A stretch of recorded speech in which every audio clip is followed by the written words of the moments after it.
The first rule of success is to have a vision. You see, if you don't have a vision of where you go, and if you don't have a goal where you go, you drift around and you never end up anywhere. It's like you can have the best ship in the world, you can have the best airplane in the world. If the pilot or the captain doesn't know where to go, it would just drift around. It would not end up anywhere, or most likely in the wrong place.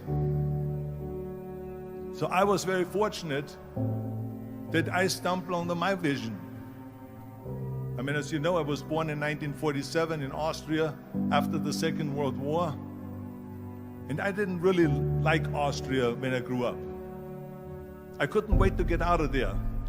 I couldn't see myself becoming a farmer or a worker in a factory or anything like that, even though my parents wanted me to stay there and have a normal life. My father wanted me to become a police officer like he was. My mother wanted me just to stay there and marry a girl with the name of Heidi, hopefully, and have a bunch of kids and run around like the Van Trapp family in The Sound of Music. But that was their vision, not mine. My vision was totally different. I felt that I was born for something special, for something unique, for something big.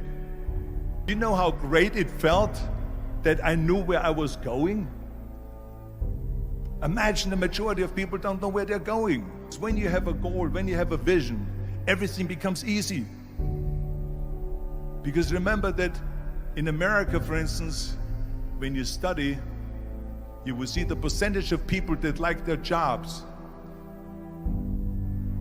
74% hate their job in America. Now, there is not much different when you come to Europe. The majority of people don't like what they're doing because they're really not doing it because they didn't have a goal and they followed this goal. They just aimlessly drift around, and then all of a sudden there's a job opening, so they get that job because you have to work. But then when you work, it's a chore. It's work. It's not fun. So if you think about, only a quarter of the people really enjoy what they're doing in life. That is unbelievable if you think about it. So I felt so blessed that I knew what I was doing. It's like a medical student that studies and knows he wants to become a doctor. You know where to go. So I knew where to go. So people always ask me, when they saw me in the gym in the pumping iron days, they say, why is it that you're working out so hard? 5 hours a day, 6 hours a day, and you have always a smile on your face. The others are working out just as hard as you do, and they look sour in the face. Why is that? And I told people all the time, I said, because to me, I'm shooting for a goal. In front of me is the Mr. Universe title. So every rep that I do gets me closer to accomplishing that goal, to make this goal, this vision, turn into reality. Every single set that I do, every repetition, every weight that I lift will get me a step closer to turn this goal into reality. So I couldn't wait to do another 500-pound squat. I couldn't wait to do another 500-pound bench press. I couldn't wait to do another 2,000 reps of sit-ups. I couldn't wait for the next exercise, for the next half hour of posing and all the kind of things that you have to do to be a champion. And with the age of 20, I went to London and I won the Mr. Universe contest as the youngest Mr. Universe ever. And it was because I had a goal. So let me tell you something, visualizing a goal and going after it makes it fun. You got to have a purpose no matter what you do in life. You got to have a purpose. So that's rule number one, have a vision. Rule number two is, don't listen to the naysayers. Don't listen to the naysayers.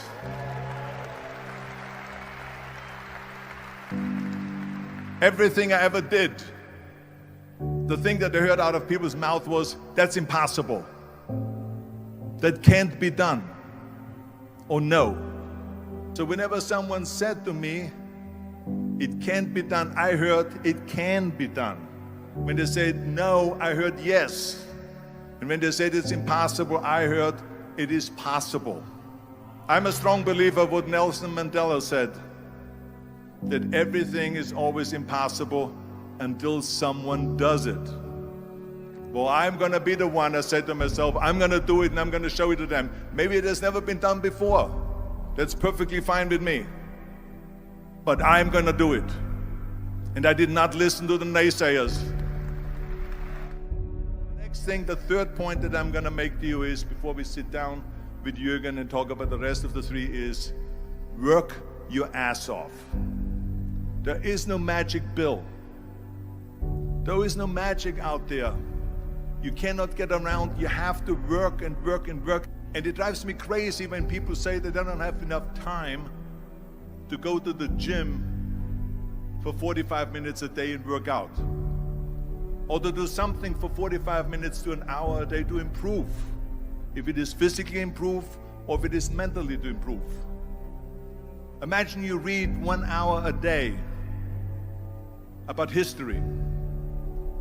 How much you will learn after 365 hours in 1 year. Think about if you study about the history of musicians, of composers, how much you would know.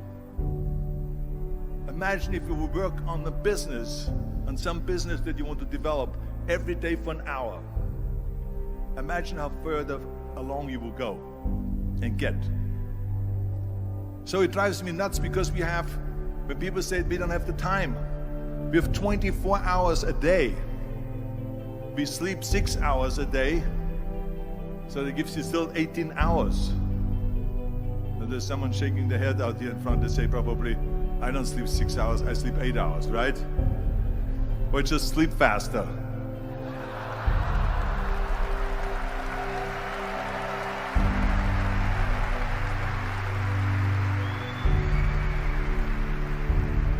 So we have 18 hours a day. The average person works around 8 to 10 hours. So let's assume it's 10 hours, so we have 8 hours left. Then you travel around an hour a day, maybe 2 hours a day. So now you have still 6 hours left. So what do you do with these 6 hours? What do you do with these 6 hours? Then we eat a little bit, then we schmooze a little bit, talk a little bit to people and all that stuff. But you can see how much time there is available if you organize your day. So you got to work hard. I mean, let me tell you something. When I went to America, I went to college. I went and worked out 5 hours a day. And I was working on construction. Because in those days in bodybuilding, there was no money. I didn't have the money for food supplements or anything. So I had to go to work. So I worked on construction. I went to college. I worked out in the gym, and at night from 8 o'clock at night to 12 midnight, I went to acting class 4 times a week. So I did all of that. There was not one single minute that I wasted. I became very friendly with Muhammad Ali in the 70s. And Muhammad Ali worked his butt off. And I saw it firsthand. And I remember that there was a sports writer that was there in the gym when he was working out and he was doing sit-ups. And they asked him, how many sit-ups do you do? And he said, I don't start counting until it hurts. Now think about that. He doesn't start counting his sit-ups until he feels pain. That's when he starts counting. That is working hard. And so you can't get around the hard work. It doesn't matter who it is. As a matter of fact, I believe what Ted Turner said, work like hell and advertise.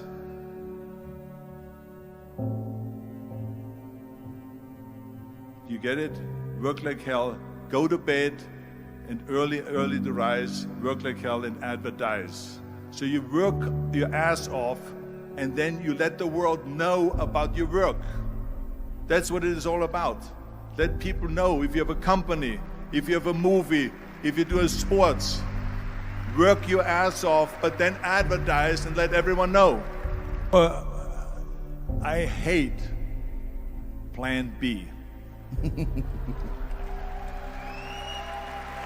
And I tell you why. Because we have so many doubters, as I've said earlier, the no-sayers. We have so many of those people that say no and you can't do it, it's impossible. That is okay because we just turn off, as I said earlier, and we listen and we hear the no being a yes. You can't do it, you can do it, and all of that. So that is possible to do that amongst all the negative people around you. But when you start doubting yourself, that's very dangerous. Because now what you're basically saying is that if my plan doesn't work, I have a fallback plan, I have a plan B. And that means that you start thinking about plan B, and every thought that you put into plan B, you're taking away now that thought and that energy from plan A.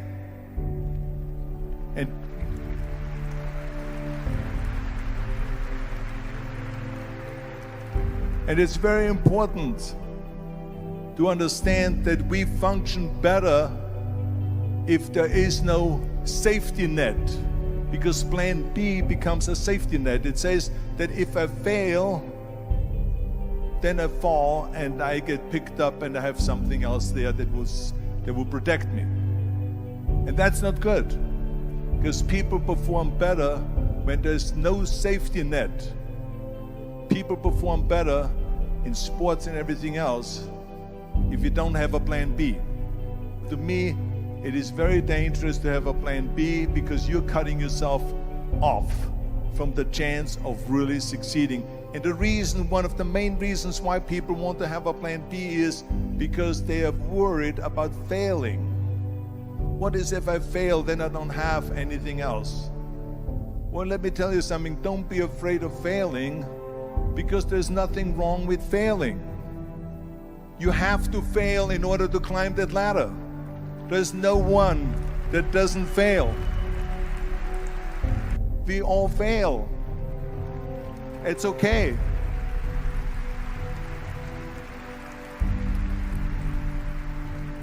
What is not okay is that when you fail, you stay down. Whoever stays down is a loser.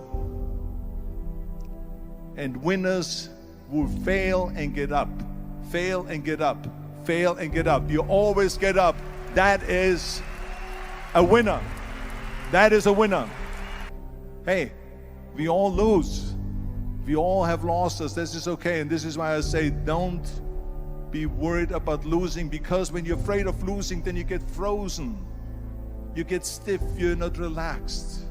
You got to be, in order to perform well in anything, if it's in boxing or if it is on your job or with your thinking, is only happening when you relax. So relax. It's okay to fail. Let's just go all out and give it everything that you got. That's what it is all about. So don't be afraid to fail. This is one of my 6 rules to success. You can only feel complete as a person if you think about what can you do for your fellow member around you that maybe needs help. I felt like that everyone has a different motivation why you get into that. I was an immigrant going to America, and I saw how America was the most generous country in the world. I mean, they opened up their arms to me, they helped me, they invited me for Thanksgiving dinner. The people, they brought me, the bodybuilders in the gym brought me plates to my apartment because I had no plates, I had no silverware, I had no bedware, I had no pillows, I had no blanket, I had no TV, I had no radio, I had nothing. They brought it to my apartment. They helped me. And I saw that firsthand, this generosity in America. And I said to myself, as an immigrant that is being embraced with open arms, that I need to go and make sure that I give something back.